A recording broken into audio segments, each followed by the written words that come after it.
Hi, I'm John Petersen, and this is Postscript coming to you from Berkeley Springs, West Virginia. Postscript, we feature speakers and presenters who come to our part of our Transition Talk series, which we have every month. People from all over the world that are expert in a variety of different areas, all related in one way or another to the large change that's happening in this planet that's unprecedented. We have a marvelous guest here this morning, but let me start by telling you a story.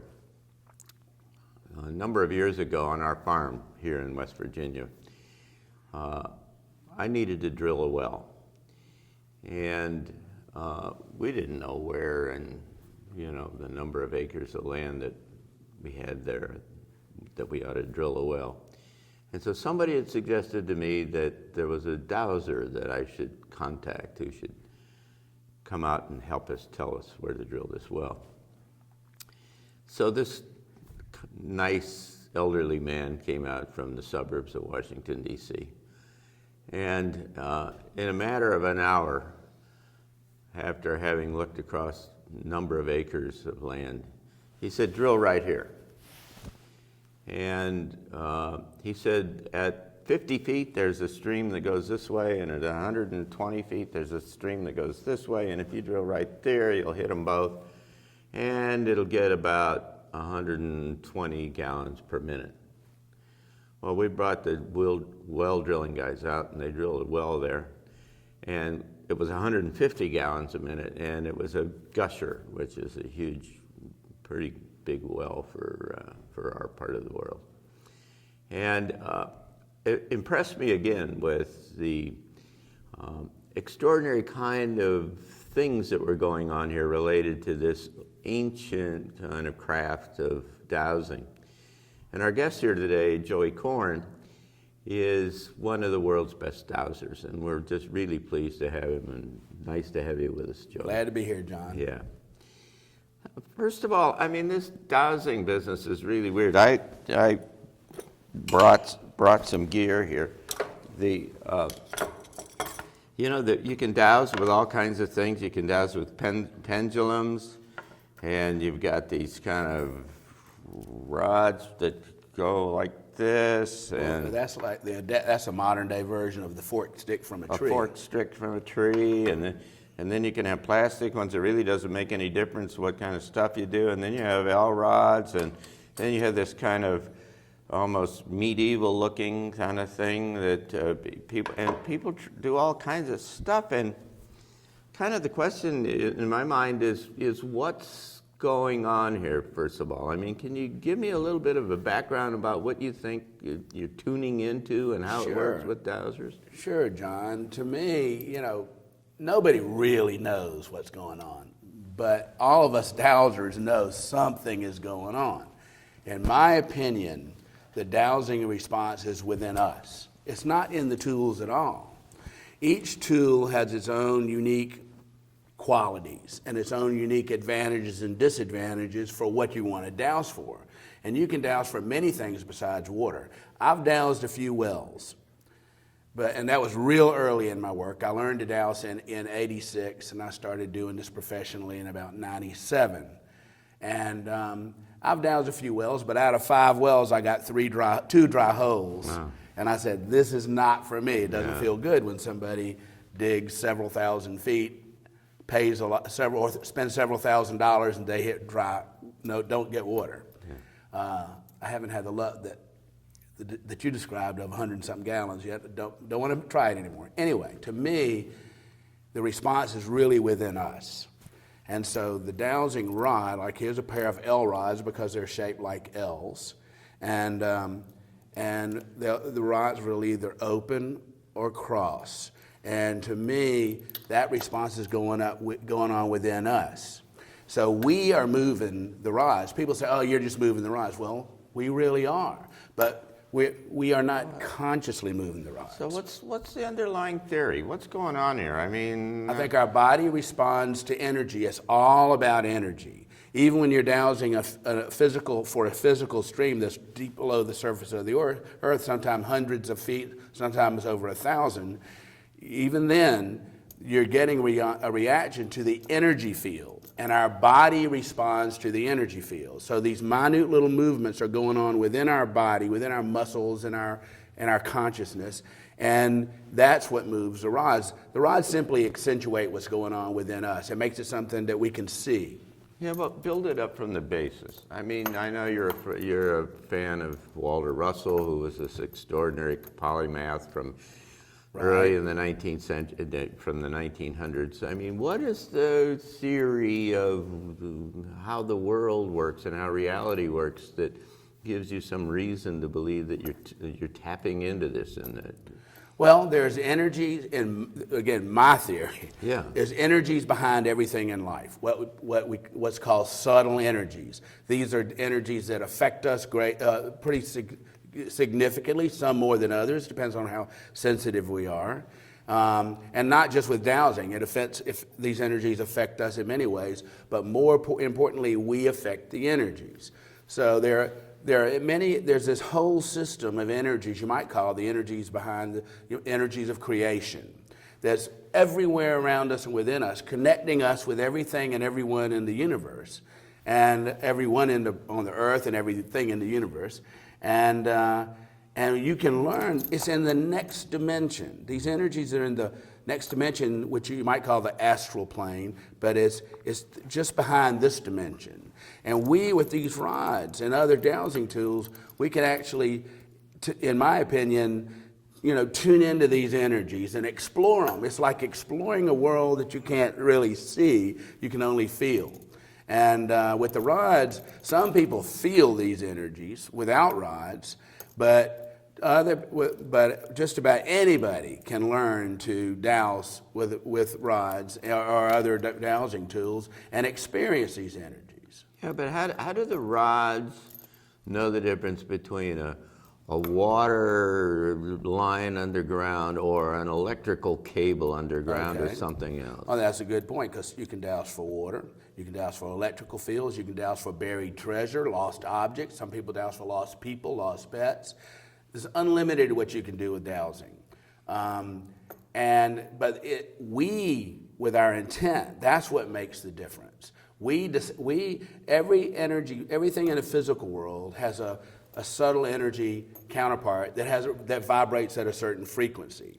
And somehow, when we focus on what we are looking for, our bodies and our consciousness can learn to tune into the frequency of whatever we're looking for. And so, if you want to find electrical fields, once you learn how to do it, you just put your intent, like show me electrical fields. And then you're not going to get energies related to water. It's a different frequency. If you want to find water, you ask for the energy, show me water, or show me the energy field of an underground stream. And then, as you said earlier, you can determine the depth of that water when you'd hit water, possibly with enough experience, how many gallons per minute you're going to get. In other countries, it goes by liters per second. You can even determine the quality of the water. But I have focused my work on the energies that are behind the scenes in life, that are affecting us day in and day out in our lives. And more importantly, we affect the energies. We are energy beings. And we change the energies within us and around us with every single thought and action and emotion we make. And the more strong, the more passionate those thoughts, actions, and emotions, the more we change the energies around us and within us. I want to talk about that and unpack that a little in a minute. But we've had Raymond Grace, who you know, who has been here in our transition talks before. And Raymond Grace is this marvelous old guy from the Appalachian Mountains who runs around with a cowboy hat and things. But I mean, he does amazing kind of things and Raymond ranges further than you do. Raymond ranges about kind of relationships and how things happen and can change, has all these stories about being able to change the composition of water in a lake over time. And I mean, it just goes on and on and on. And it begs the question again about the underlying kind of composition of reality and what it is that our consciousness kind of connects to that allows us to then be able to channel this information, or at least extract from whatever the source of our thoughts are or our intention are, that then manifests itself in these kinds of tools. Well, you know, it sort of goes back to what you mentioned earlier, Walter Russell. Mm-hmm. Walter Russell was not a dowser, so far as I know, but he changed the world as we know it. He didn't need tools to see in the other dimensions. And he said that everything is energy, and everything is ultimately light. So we are light. We are not only beings of light, we are powerful beings of light, but our physical bodies are made up of light. This table is made up of light. Everything vibrates, again, at different frequencies, and the tools, somehow we can tune into the various frequencies. We tune the radio dial. Yeah. These rods are made out of antennas, these particular ones. They're radio antennas, but that's a good example because all we're doing is picking up different frequencies. And then it shows us different things. And you learn every person, different people are going to have different responses. It depends on how you learned and how you trained yourself or how you were trained by somebody else. So it's just, there are many different manifestations to it all. You know, there are some esoteric explanations that suggest that when you when you consciously address or intend something, that there is a literal connection that gets made there through which, almost like wiring or something, to which the information flows between. Absolutely. We've all heard the term, the statement, where your intention goes, energy flows. When you focus on something, you're actually directing energy at that something, at that object, at that place. And I then like to change energy. You mentioned Raymond Grace. Early on, Raymond and I both realized we had something similar in common in that most dowsers work to protect themselves from certain energies and to change energies by moving things or hammering things in the ground or whatever. And we both realized from the beginning, we can change these energies with our intent. We are changing, again, as I said earlier, energies all the time. When you set your intent on what you want to find, you find it. But then if you want to change that energy, let's say you determine in certain ways that it's weakening to us or harmful to us, we don't have to block that energy. We don't have to neutralize that energy. We can bless it. We can ask whatever we consider the divine to change that energy and to make it beneficial to us, and it happens. And you can bless an object to make it good for you. You can bless you can bless electrical fields. Yeah. EMF. People are afraid of EMF. Right. It really does. It does weaken us. There are energy fields you can demonstrate with a little muscle testing exercise that this energy weakens us. This is what many people don't realize, even dowsers. We have the ability to change that energy that's radiating from those electronic devices and make them beneficial to us. It's all about frequency. But the language that you use about asking the divine to, and so on, I mean, in one sense, you'd probably agree that this was just an overlay, a human overlay that tries to give us a framework from which to understand maybe how this works. And maybe it's just us doing it and connecting with it. I mean, have you thought about it? You might see the semantics. So assuming that we can change energies with our mind. With our intent. Okay. If you do it from the standpoint of you feel like you are doing it, and I am changing with my will, and then you demonstrate that it changes, like changing the water to be better for you, that's polluted or whatever, which Raymond claims to be able to do. if you believe that you are doing it, it makes you feel more powerful, okay? And it sort of makes you feel more powerful than others, which sort of separates us from others. Yeah. Whereas if you turn it over to a higher power, and that's what's really happening anyway, whatever you consider the divine, even if you're turning it over to nature, and I feel like I call on nature, I pray to God, whatever God is, I call on nature to make the changes. That's what's doing it anyway.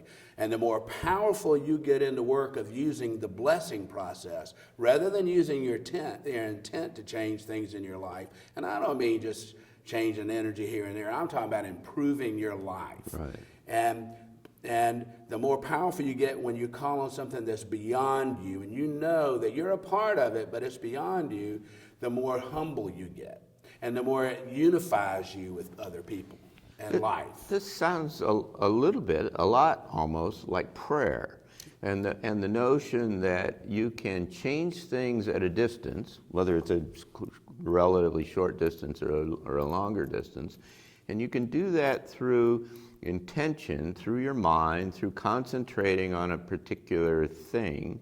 And the only difference being that you have an extension, a physical extension of yourself with these tools that you use that start to make a little bit more refined the kind of response. Well, to me, I don't change anything with the rods. Oh, yeah. All the rods do is indicate things. I change it with what you might call prayer, but I like to call it the blessing process, with blessing. To me, the difference between prayer and blessing, let's say personal prayer. Personal prayer is, dear God, help me with something. Help me heal, or help me bring more money into my life, or help me improve my relationship with my daughter or my wife. Okay, something does change, and that can be demonstrated. But when you say, dear God, bless me, or however you address Father, Mother, God, powers of the universe, bless me and charge me with energy so that I know what to do in order to improve my life, bring in more money, improve my relationship with my daughter or my wife, then it makes a big difference. So I think I do all my work with blessing. And you mentioned doing it at a distance. I do it every day. My specialty has become personal energy clearing and space clearing. And I have clients all over the world, and I developed a system where I can tune into the energies and detect the energies any place in the world. All I need is the name and an address, that's all I need, and a request.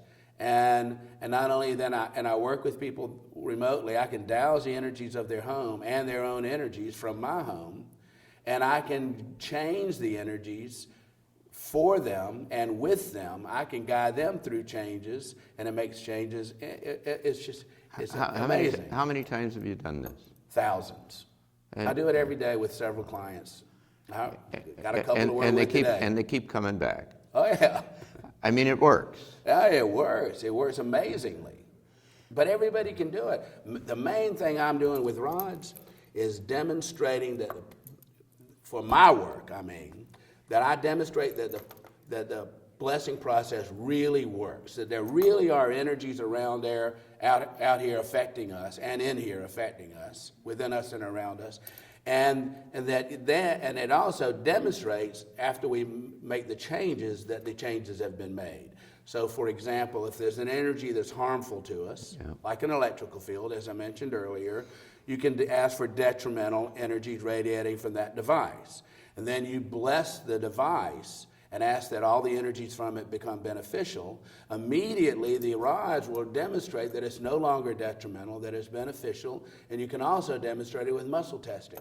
I mainly convince people, number one, that the energies are real, and I get them to validate that for themselves with dowsing and muscle testing. And number two, that the blessing process really works.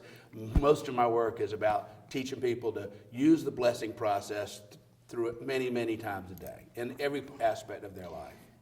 You talk about muscle testing. Muscle testing is kinesiology, and even people in mainstream medicine are starting to come to the understanding that our bodies kind of telegraph the essential kind of muscle testing is largely or often just binary, yes and no, and you can get an answer one way or another either by how much you push on your arm or on your fingers or some other kind of thing. And like I say, healthcare professionals are finding that they can begin to identify where in the body a particular problem is by this information that gets telegraphed out through the body. And it seems in a way that what you're doing is that you're using your body as an antenna almost, a transducer that translates this energy out into tools like this. That's right. Yeah. That's why I said the tools are simply accentuate what's going on within us. And I don't use yes and no anymore. I quit doing that many years ago to get information. I get a lot of information in my work, but it comes from many years of experience and talking with clients about what's going on in their lives. But I do use muscle testing regularly to demonstrate to people the effect. I mainly want to demonstrate the weakening effect and the strengthening effect of various energies. And it's all, we're the radios. Yeah. Again, we're the radio, or the transducer. We're the one that's adjusting the dials with our thoughts. This is just like needles on a gauge. And this means something, and this means something, and this means something. Well, it's a really different kind of way of understanding reality and thinking about reality. I mean, obviously you understand at face value this seems really weird to a whole lot of people. Oh, yeah. I'm wondering when you come through customs, when the guy says, "What do you do for a living?" What do you tell him? I put it in my checked baggage. If I forget, they start asking questions. I've never had a problem, but sometimes they do want to know, what is this? Yeah, I know, I understand. Well, but really, what people say, you meet somebody. What do you do? Well, you got a half hour. You sit next to a guy in the airplane, and he looks at you and says, "So what do you do?" I've learned a little routine of say one thing, and if they seem interested, then you just go a little farther. Okay. Otherwise, you cut it off. We're going to have another half an hour session here, and I want to get into more about the mechanics and the processes and the particular things that you do in terms of clearing spaces and helping people and so on. But I'm increasingly continue to be interested in this underlying kind of notion about kind of how this works, and how did most of us, most human beings, look at this world in this kind of disconnected, physical kind of way, and that says that it's random and undirected, and there's another way, and by the way, that doesn't give you much hope in the future. Fatalistic. If you think of it in those kinds of terms. But what we're talking about here, is a different perspective, a different paradigm that essentially says that reality is alive in multiple kind of dimensions, if you will. And what you're extraordinary at is being able to tap into this way to these other dimensions, to this other kind of reality. That's right. It makes it, the rods and other tools, especially the rods, these are to me the best tools for finding the energies of life. And the more negative we are in our lives, the more negative the energy, or the more negative the energies of our homes will be, because we make them that way. And that's the opposite of what most people think. And so there's this interface, and so this inductive kind of relationship. Do you know that in electrical kind of terms, where one field will influence another field? Absolutely. The energy fields are affecting us. There are many different energy fields in our homes, but to me, I've learned that our home is really a reflection of us. There are many natural energies in the earth, and many dowsers and other people who like feng shui practitioners and people like that feel that these energies can be harmful to us and we need to get rid of them. I don't think that way at all. I feel that the energies of the earth, the natural energies in our homes, are reflecting us back to us. We are making them the way they are for the most part. And the more problems we have in life, and the more worrying we do, and the more anger, the more we fill and surround ourselves with energies that are reflecting that are negative, that you might call negative. I'd rather call them detrimental or out of balance. All right, we'll be back here in just a little while. Joey's got a book, Dowsing, The Path to Enlightenment, and I hope that you'll all get a chance to take a look at that. He's going to come and give a presentation this afternoon here in Berkeley Springs, and we'll be back again in just a moment with another segment here. And thank you for being with us. I'm John Petersen from the Arlington Institute, and this is Postscript, coming to you from Berkeley Springs, West Virginia.